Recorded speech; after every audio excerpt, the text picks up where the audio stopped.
시편 24편입니다. 구약 성경에 있습니다. 제가 가지고 있는 성경은 818면에 있습니다. 다 찾으셨으면 아멘. 자, 우리 같이 읽어볼까요? 같이 읽습니다. 시작. 땅과 거기에 충만한 것과 세계와 그 가운데 사는 자들은 다 여호와의 것이로다. 여호와께서 그 터를 바다 위에 세우시며 강들 위에 건설하셨도다. 여호와의 산에 오를 자가 누구며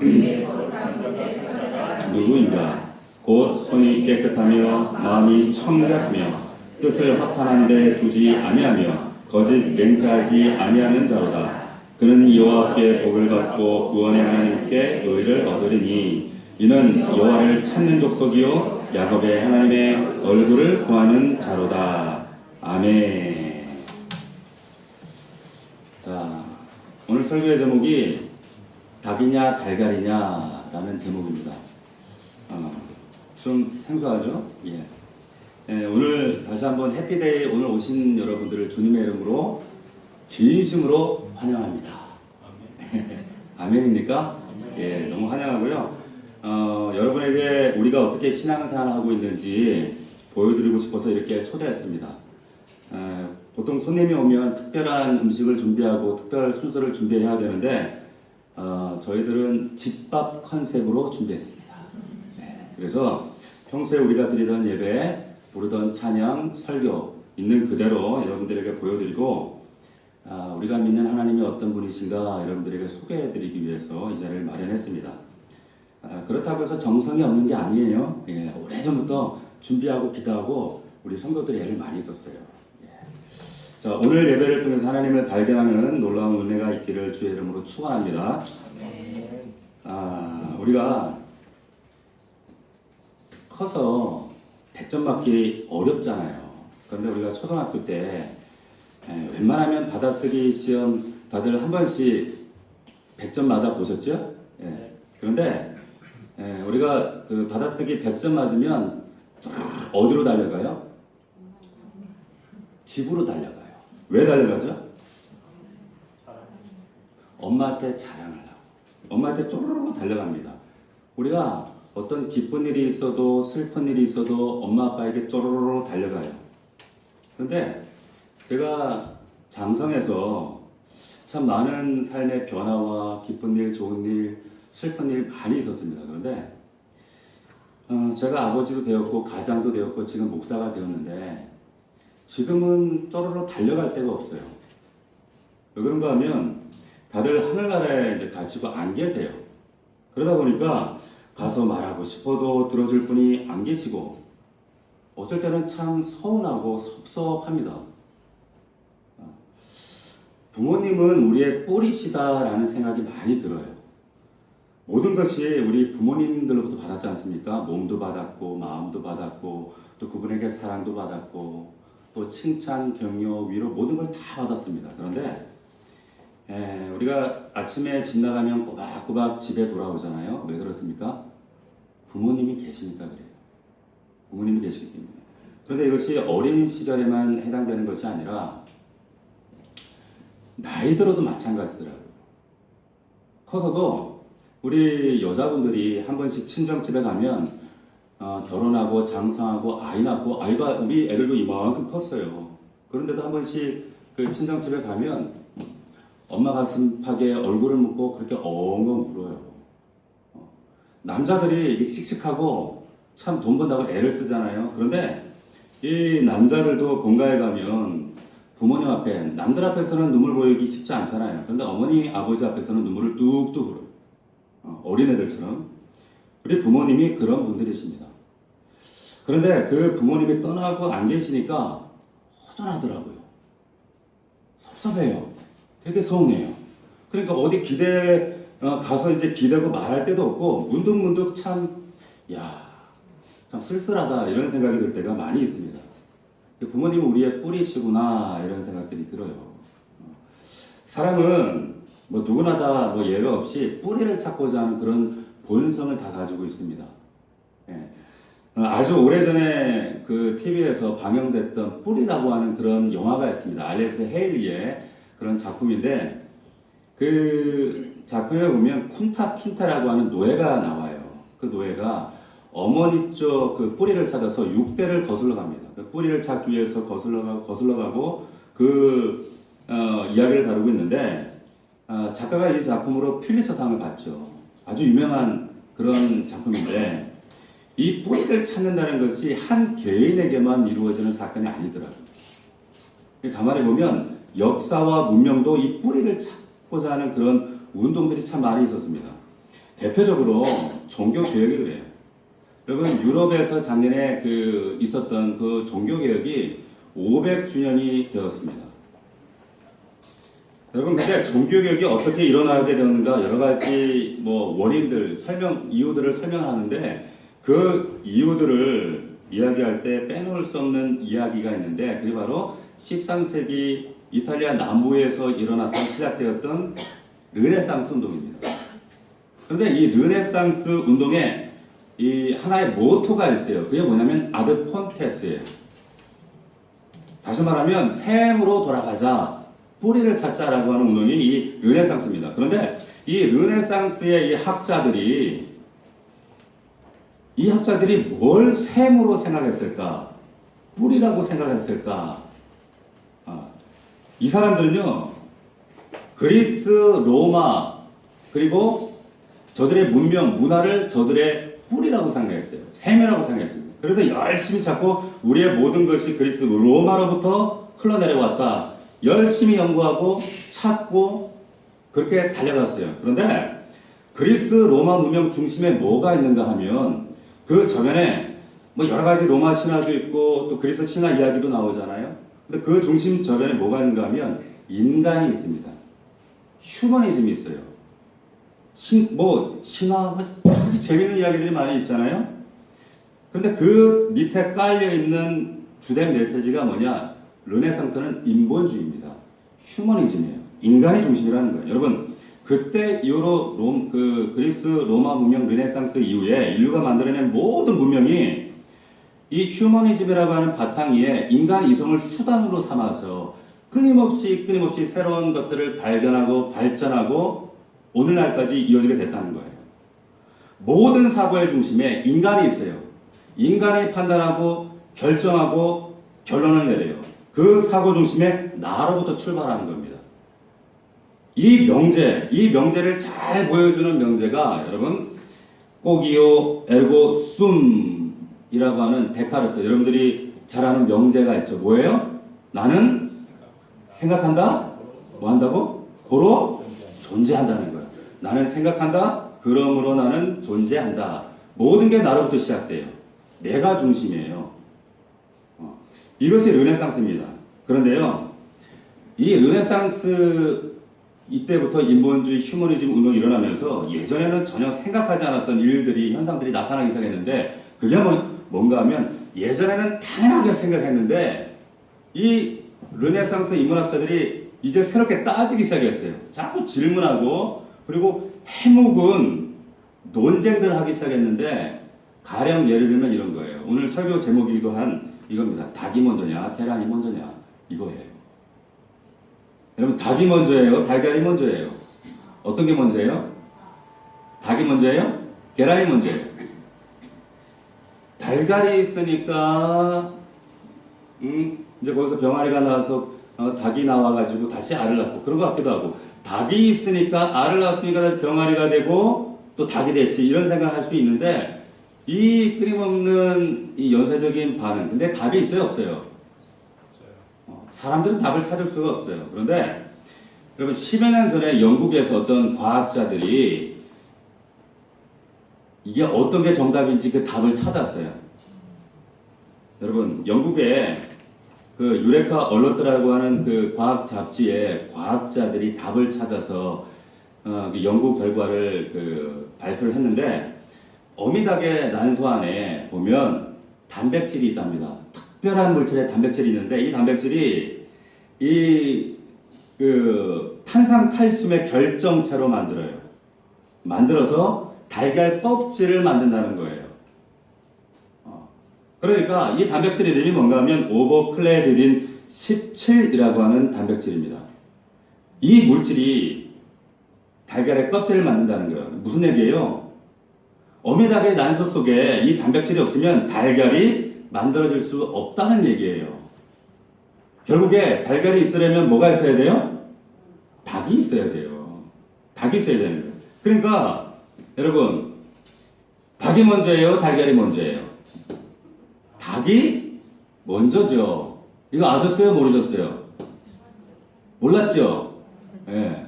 그런데 여러분, 제가 이 그 기사를 보면서 정말 웃었어요. 왜 그런지 아세요? 저는 닭이 달걀보다 먼저라는 거 벌써부터 알았어요. 어떻게 알았을까요? 성경 보고 알았어요. 성경에 있어요. 에휴, 목사님, 성경에 그런 말이 어디 있어요? 그런데 있어요. 창세기 1장 20절에 보면 이런 이야기가 있습니다. 하나님이 이르시되 물들은 생물을 번성하게 하라.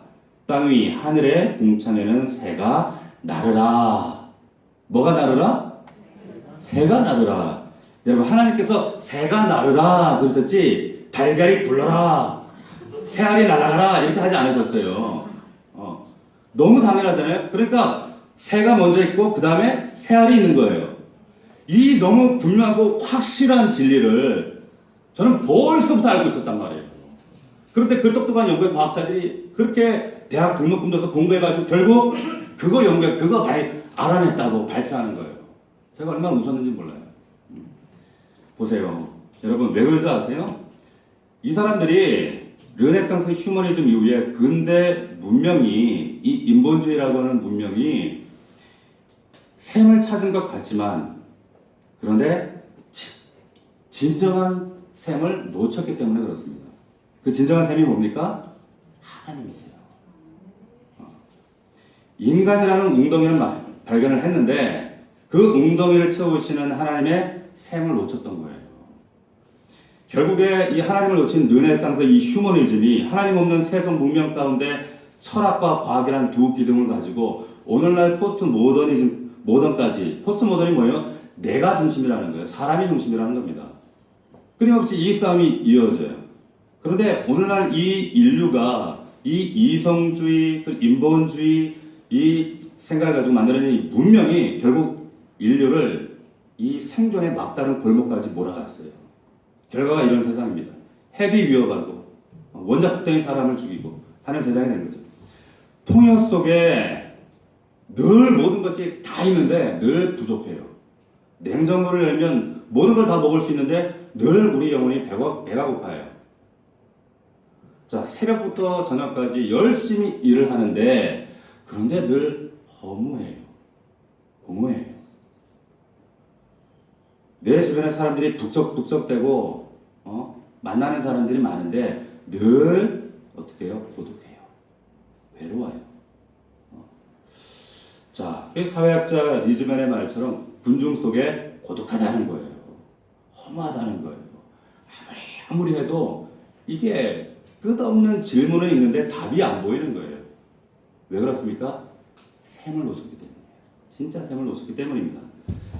자, 르네상스 이후에 여러분 이제 거대한 이 문명의 탁류가 흘러갑니다. 한쪽에 이 르네상스 인문주의자들이 놓쳐버렸던 그들은 인간이 중심이야, 인간이 먼저야 라고 하는 이 르네상스 인본주의 휴머니즘의 탁류가 흘러가고 있고, 그런데 반대편에서 이들이 붙들고 있는 그 탁류가 아니라 새로운 샘을 찾고자 했던, 그리고 찾아낸 사람들이 있었습니다.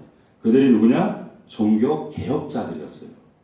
이 종교개혁자들, 이들도 아드폰테스 새로운 샘을 찾자, 근원을 찾자 이렇게 해서 그 찾는 운동을 했지만 거기에 영향을 받았지만 이들이 찾았던 건 뭐냐? 성경에서 찾았어요. 그 성경 속에서 살아계신 하나님, 이것이 근본이구나 라는 사실을 발견하게 된 겁니다. 그래서 이 종교개혁자들이 한 주먹밖에 되어지지 않는 인간의 이 이성으로 결국 사람 죽이고 전쟁하고 폭탄 만들고 하는 이성 믿을 수 없어요. 이것이 우리 인생의 기준이 될 수 없어요. 우리의 인생의 기준은 오직 하나님의 성경, 말씀이구나. 그래서 솔라 스크립추라. 그리고 우리에게 이 하나님의 놀라운 약속과 은혜를 주시는 분, 그 예수 그리스도, 그 은혜, 오직 은혜다, 솔라 그라시아, 이 은혜를 주시는 분은 예수 그리스도밖에 없습니다. 그래서 솔라 크리스투스. 그런데 이 무기력한 우리 인생이, 저 허망한 우리, 이 허무한 공허한 우리 인생이 결국에 살아갈 수 있는 비결은 하나님 바라보는 믿음. 그래서 솔라 피데. 그리스도인들이 그러고 보니까 이제 전에는 내 중심으로, 인간이 중심이고 내 마음대로, 내 뜻대로, 내 마음대로 살았는데 그게 아니구나. 하나님의 영광을 위해 사는 거구나. 이게 그리스도인이구나. 그래서 솔리 데오 글로리아, 이게 그리스도인들입니다. 이렇게 살아가기로 작정한 거예요. 자, 여러분, 이렇게 물줄기가, 이 두 물줄기가 흘러가요. 하나는 르네상스 이후에 인류가 인본주의, 이것이 셈인 줄 알고 근본인 줄 알고 이 문명의 탕류가 이렇게 흘러가고요. 또 옆에는 실개천처럼 보이지도 않아요. 드러나 보이지도 않아요. 희미하고 끊어질 듯 하는데 그 안에 하나님을 셈으로, 근원으로, 뿌리로 삼고 있는 그 신앙의 흐름이 흘러가고 있어요. 이 두 가지가 흘러간다는 거예요. 이 두 가지 가운데 여러분들도 딱 서 있습니다. 어느 것을 선택할 것인가? 인류는 항상 이 선택의 기로에 있었어요. 누구나 예외 없이.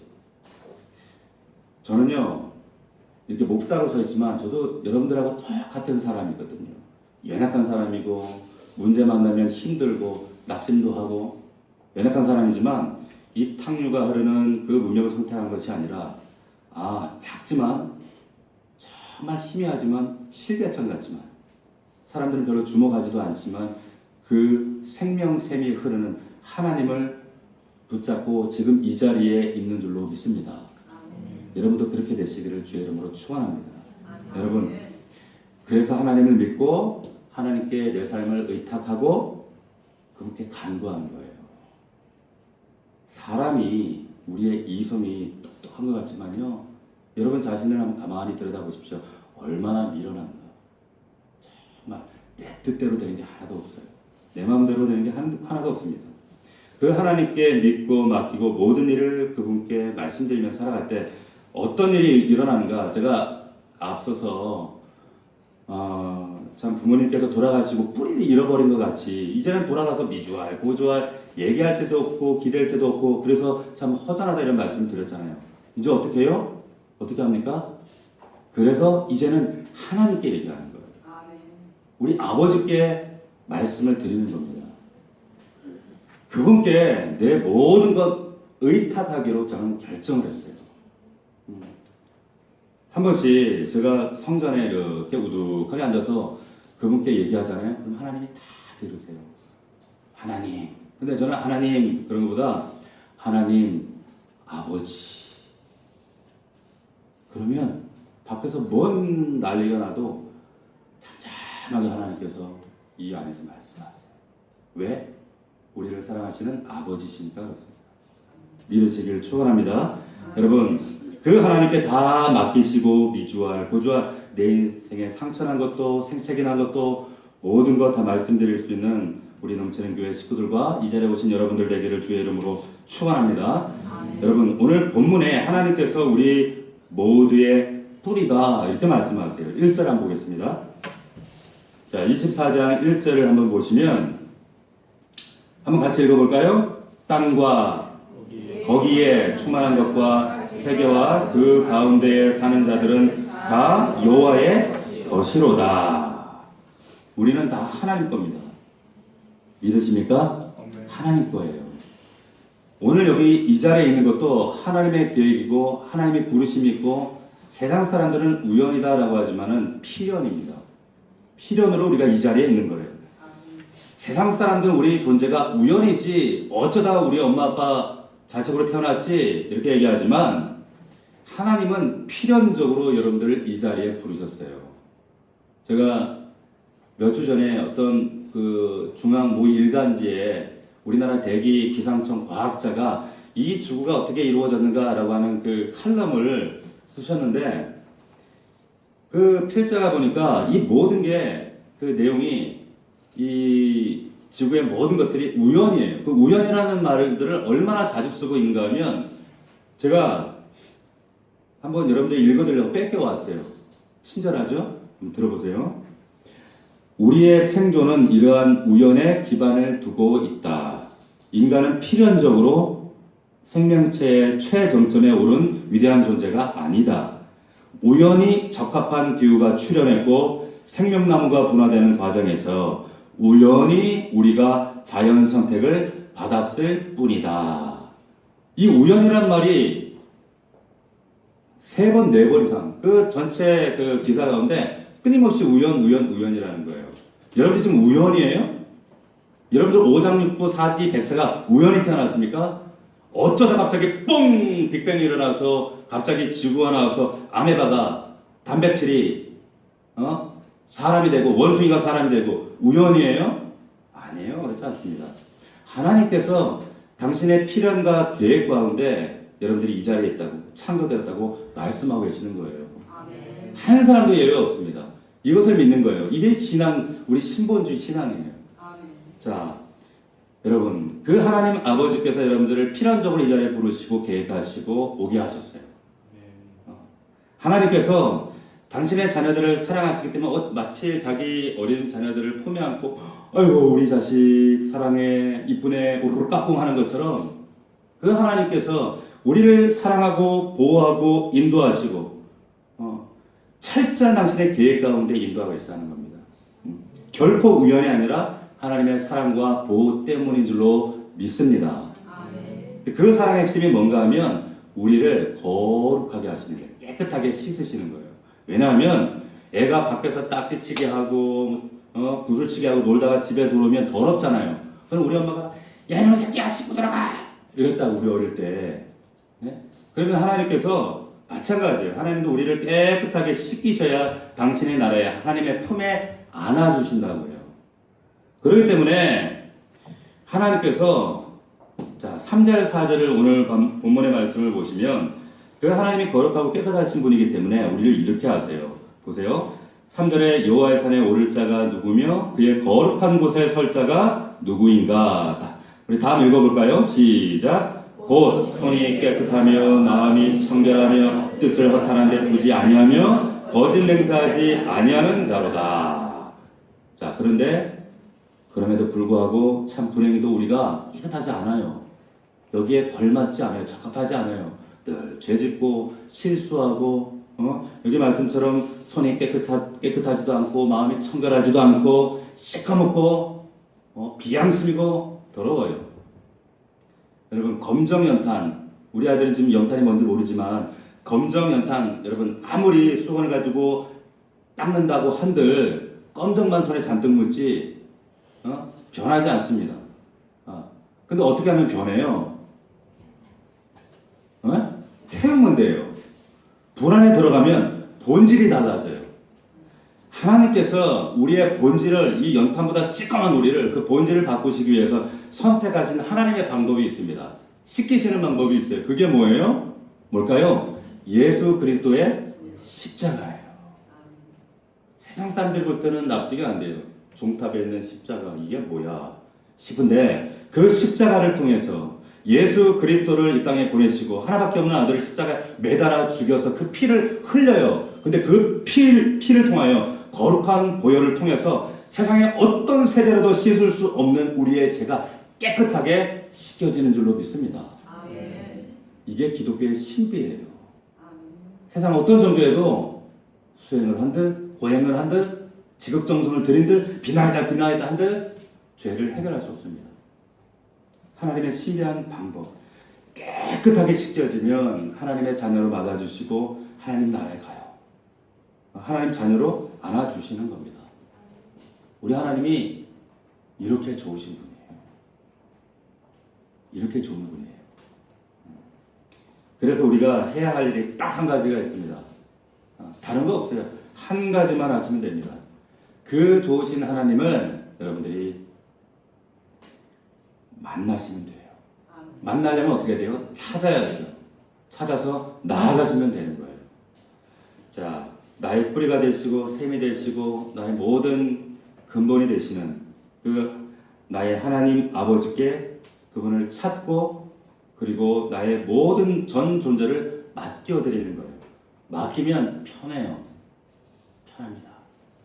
내 모든 걸 책임져 주십니다. 5절 6절 한번 보겠습니다. 5절 6절. 자, 5절에 보면 그는 여호와께 복을 받고 구원의 하나님께 의를 얻으리니. 이런 사람은 어떤 사람일까요? 우리 다 같이 그 다음 시작. 이는 여호와를 찾는 족속이요 야곱의 하나님의 얼굴을 구하는 자로다. 찾고 구하는 거예요. 여러분들이 하시는 건 그거밖에 없어요. 영원한 셈이신 우리 하나님, 뿌리이신 그 하나님, 근본이신 우리 아버지, 오늘 이 자리에 모이신 우리 모든 식구들이 그 근원이신 뿌리이신 셈이신 하나님을 만날 수 있기를 주의 이름으로 축원합니다. 그분이 근본이에요. 사람이 근본이 아니에요. 저도 제 이름 다음에 목사 이 타이틀이 있잖아요. 근데 저도 이거 떼고 나면 저와 여러분도 똑같이 이 셈을 찾는 한 사람에 불과해요. 똑같은 사람입니다. 근데 이것을 찾을 때 우리에게 하나님을 간구할 수 있는, 구할 수 있는, 기도할 수 있는 하나님이 은혜를 주세요. 하나님께 간구하고 기도할 때 여러분 미사 요구가 필요 없어요. 기도 제목 필요 없어요. 말 필요 없어요. 우리 하나님은 머리카락까지 다 세신다고 했거든요. 다 하십니다. 그래서 그냥 부르는 것만으로 충분해요. 그래서 저는 하나님 그것보다 아버지 이게 좋더라고요. 아버지. 성전에 혼자 무조건 있다가도 아버지 하나님 그러면 우리 속에서 제 속에서 속닥 이렇게 말씀하셔요. 그 하나님을 만나시기를 주의 이름으로 축원합니다. 아버지 그러면 그냥 눈물이 핑 돌아요. 그냥 힘이 되고 담대해져요. 밖에서 뭐 전쟁이라도 상관없어요. 그때 내 안에서 하나님께 찬양을 주세요. 평화로다 하늘 위에서 내려오네. 하나님의 평화가 내 안에서 이렇게 차오르요. 그러니까 세상 사람들이 볼 때는 잘 몰라요. 예수 믿는 사람들은 우리보다 잘 사는 것 같지도 않고 집도 우리보다 평수도 작고 차도 작고 남편 보면 우리 남편보다 별 잘난 것도 없는 것 같은데 그런데 예수 믿는 사람들 보면 평화가 있어요. 늘 기뻐요. 뭔가 나사가 하나 풀린 것 같아요. 그죠? 왜 아니? 세상이 알지 못하는 평안이 있기 때문에 그런 줄 믿으시기를 축원합니다. 이 하나님의 평안이 여러분들에게 함께 하시기를 주의 이름으로 축원합니다. 여러분 2000년 기독교 역사 가운데 여러분 아우구스티누스라는 사람이 있었습니다. 어거스틴이라고 했던 사람인데 이 사람이 이 아프리카의 그 카르타고에서 수사학을 전공하고 제국의 중심이었던 로마로 나가서 명성을 떨쳤어요. 나중에 얼마나 그 젊은 20대 때에 밀라노의 교수가 됐습니다. 세상에 가질 수 있는 모든 화려한 명성과 돈과 가질 수 있는 건 다 가졌어요. 그러니까 가진 만큼 또 화려한 쾌락과 누릴 수 있는 건 다 누렸어요. 그런데 누리면 누릴수록 그럴수록 가슴이 뻥 뚫릴 것 같은 거예요.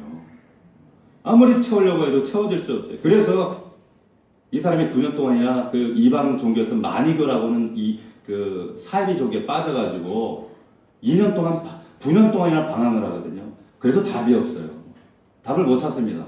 그러다가 비로소 하나님을 찾아요. 샘을 만나요. 뿌리를 찾아요. 이 아우구스티누스 우리가 잘 아는 그의 책 고백록이라고 하는 두꺼운 책이 있습니다. 그 두꺼운 책 첫 페이지에 몇 줄 앉아서 이 사람이 하나님을 만났던 그 고백을 어떻게 고백하고 있는가 하면 이렇게 고백을 해요. 하나님 아버지, 당신의 품에서 안식을 누리기까지는 참 평안을 몰랐습니다. 그런 고백을 합니다. 이런 고백이 여러분들에게 함께하길 주의 이름으로 축원합니다. 우리 한국 대표적 지성, 한국의 레오나르도 다빈치라고는 그 이어령 교수님이 있잖아요. 그분이 70세가 넘은 늦은 나이에 예수님을 영접하셨어요. 지성에서 영성으로, 지성의 전당에서 예배당으로. 그분이 찾았던 그 이유도 내 인생의 근원 셈은 하나님이시구나. 내 속에 뽕 뚫린 듯한 이 공허한 이 빈자리를 채워주실 분은 사람의 그 어떤 곳으로도 할 수 없구나, 하나님이심을 발견한 겁니다. 여러분도 이 하나님을 찾고 그 하나님을 향해 나아갈 수 있기를 주의 이름으로 축원합니다. 그래서 저도 이 자리에 있는 거예요. 기껏해야 여러분과 저의 삶이 운이 좋아야 70년, 80년입니다. 성경에도 그런 말씀이 있거든요. 사람의 연수가 70년, 80년, 그래도 그 연수의 자랑은 수고와 슬픔뿐이다. 돌아보면 아무것도 아니에요. 그 아무것도 아닌 인생 가운데 하나님마저 안 계신다면 정말 공허한 인생이 우리 인생 아닙니까? 그렇잖아요. 별거 있던가요? 별거 없어요. 별거 없습니다. 여러분, 하나님을 향하여 나아갈 수밖에 없는 존재가 인간입니다. 믿음이란 뭐냐? 하나님을 향하여 걸어가기로 결단하는 게 믿음이에요. 회개가 뭡니까? 세상 바라보고 나 바라보고 오직 내가 왕이 되어서 살던 내 시각을 하나님께로 방향 전환하는 거예요. 이거의 회개입니다. 오늘 우리 시편 24편 이 시를 지은 사람이 이스라엘 왕 다윗입니다. 이 다윗이 이 시편을 짓게 된 배경이 뭔가 하면 다윗 왕이 된 이후에 오랫동안 방치되어 있던 언약궤라는 게 있어요. 하나님을 상징하는 이런 궤짝 같은 상자가 있습니다. 임재의 상징, 언약궤예요. 근데 그 언약궤가 예루살렘 성전, 다윗 성으로 들어오는 거예요. 들어올 때 이 다윗이 너무 기뻐서 백성들과 박수치고 춤을 추고 그렇게 언약궤를 맞아들였어요. 자, 언약궤를 모신다는 것은 내 인생 가운데 하나님을 모셔드립니다 라고 하는 고백입니다. 어려서 이 다윗 왕이 왕이 될 것이다 사무엘에게 지명을 받았어요. 그런데 그 이후도 끊임없이 무수한 전쟁터, 사람들의 핍박, 배신, 사울 왕의 그 칼을 피해 다니고 무수한 숱한 그 고통과 눈물 가운데, 근데 그 위기 때마다 이 다윗 왕이 의지했던 것이 바로 살아계신 하나님이었어요. 그래서 나의 힘이 되신 여호와여, 내가 하나님을 의지합니다. 나의 반석입니다. 나의 요새십니다. 당신이 나의 바위가 되십니다. 그런 고백을 했던 거예요. 이런 다윗의 인생에서 하나님을 빼면 아무것도 없습니다. 그 다윗이 자신의 인생 중앙에, 성소에, 가정에, 내 삶 가운데 그 언약궤를 받아들이면서 하나님 내 한복판에 들어오십니다. 감사합니다. 이 찬양을 부르고 있는 것이 오늘 본문 이 고백이에요. 그런데 다윗이, 여러분 다윗도 왕이잖아요. 왕이 행차하면 문이 활짝 열리고 사람들이 길을 쫙 엽니다. 왕이신 하나님이 다윗의 인생 가운데, 내 마음에, 내 중심 가운데, 가정에 들어오신다, 왕이 들어오신다 라고 하는 고백을 7절 8절에 보면 이렇게 고백을 해요. 자, 우리 한번 7절 8절 같이 한번 읽어볼까요? 읽겠습니다. 시작. 문들아 너희 머리를 들지어다, 영원한 문들아 들릴지어다. 영광의 왕이 들어가시리로다. 영광의 왕이 누구시냐? 강하고 능한 여호와시요 전쟁에 능한 여호와시로다. 아멘. 다윗의 문은 활짝 열어젖히고 왕이신 하나님, 내 인생에, 내 가정에, 우리의 삶에 하나님께서 왕으로 들어오셔서 입성하셔서 나를 다스려 주십시오 라고 표현하고 있는 것이 이 시편 24편의 고백입니다. 여러분, 넘치는 교회 우리 식구들, 그리고 오늘 또 이렇게 함께 초대받아서 오신 모든 여러분들이 정말 여러분들 인생 가운데 위로도 옆으로도 활짝, 여러분 영혼의 문을 활짝 여시고 이 하나님을 만나시고 주님을 영접하시고 누릴 수 있는, 그래서 여러분들 인생 가운데 우리 육신의 부모는 다 떠나요. 언젠가는 기댈 데가 없어요. 정말 우리 인생을 의탁하고 맡길 수 있는 분은 우리 하나님 아버지, 그분밖에 없는 줄로 믿습니다. 그 하나님을 맞으시고 그 하나님과 동행하시고 그 하나님과 사랑하시고, 그래서 어느 날 우리가 정말 콧구멍에 호흡이 들어갔다가 안 나오면 죽은 거잖아요. 그러면 우리 그 나라 가야 돼요.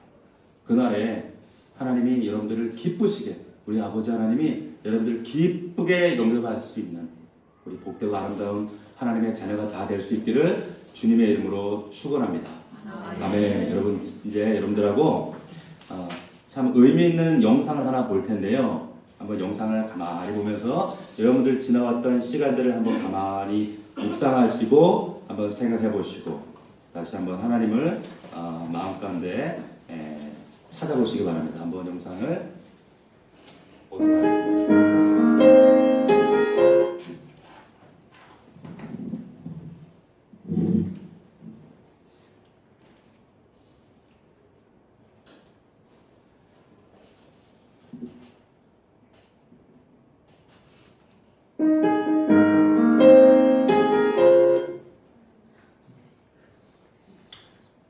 이걸 방송사고로 합니다. 예, 전문용어로 방송사고. 예.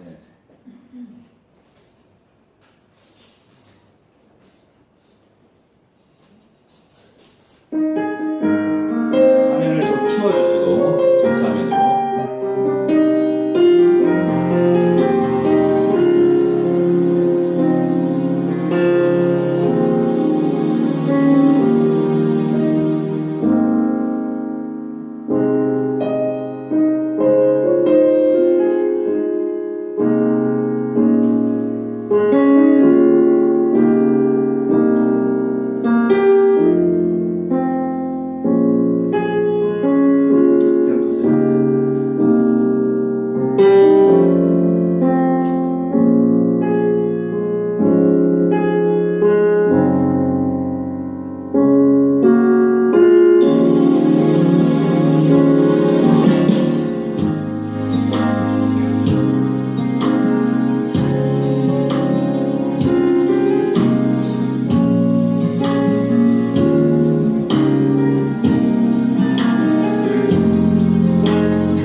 하나님 없으면 참 우리 인생 허무합니다.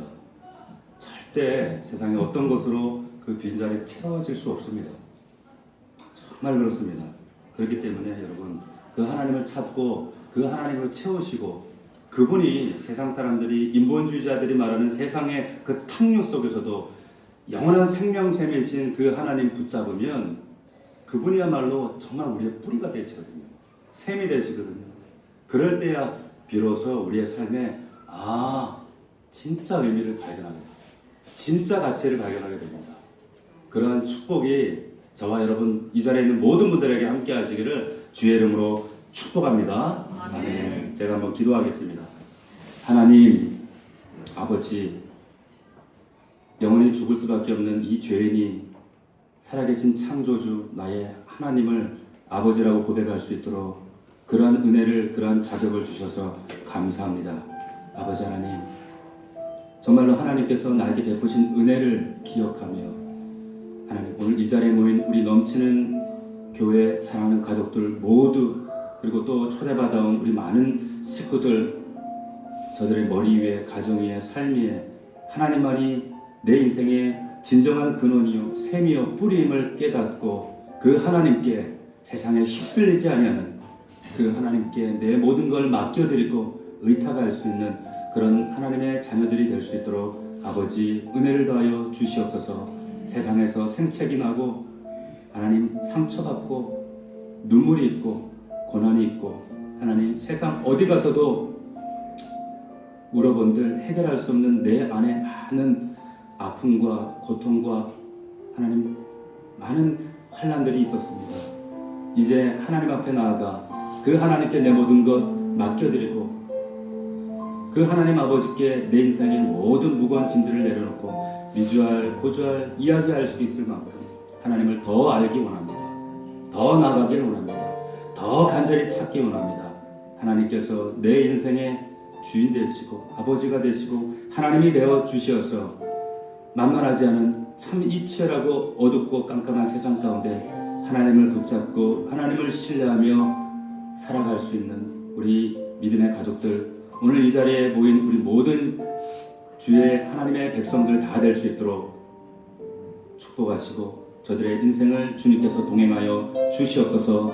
주께서 이 놀라운 은혜를 경험할 수 있도록 함께 하실 줄로 믿습니다. 감사드리오며 예수님의 이름으로 기도하옵나이다. 아멘.